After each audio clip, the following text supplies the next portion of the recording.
I took my glass, I found a different spot to put it, and I went into the steam room, right? And I'm in the steam room, and I am having a war with myself in my brain. Steam it up in the steam room. I'm like, I can't believe I let him off the hook like that. That was the most ridiculous thing. And then simultaneously, I'm like, oh. And then right then, the door opened up. Guess who came in? The guy came in. And he came in and he went right next to me. And he said, excuse me, young man. I said, and I'm like, can't really see. I got my glasses off. And then I was like, oh my gosh, this is the same guy. Is he going to try to fight with me inside of the, you know?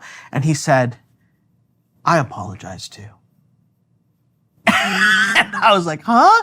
And he was like, it shows what kind of man you are to have apologized the way that you did, and your mother raised you. You repaired a rip. Yeah. Mm-hmm. And I was just like, but I mean, that's that Romans passage, right? Like, like don't repay vengeance with vengeance. Repay with forgiveness and kindness, and it'll be like heaping coals. Right? And so simultaneously this interaction took place, and the thing that I didn't think I want, and then it's like, man, that's the goal.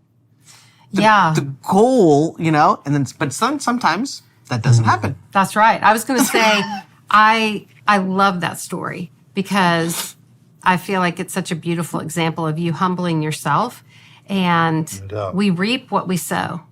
And so you sowed peace and humility, and you were able to reap then the peace and humility, and it affected him too.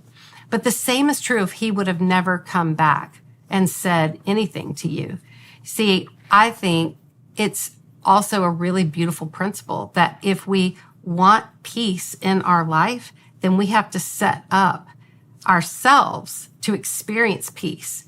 We have to walk into a room bringing peace. And if we walk into a room and we bring bitterness and we bring resentments and we bring this sense that God's never going to address their issues, and so, you know, it's better for me just to retaliate, you know, with my words, with my thoughts, with my actions, whatever, then that all of that breeds such chaos. Yes. And I want more than seeing that other person punished for what they did.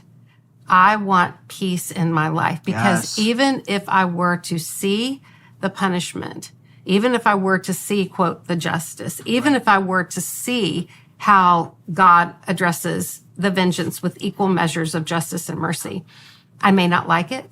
I may not agree with it.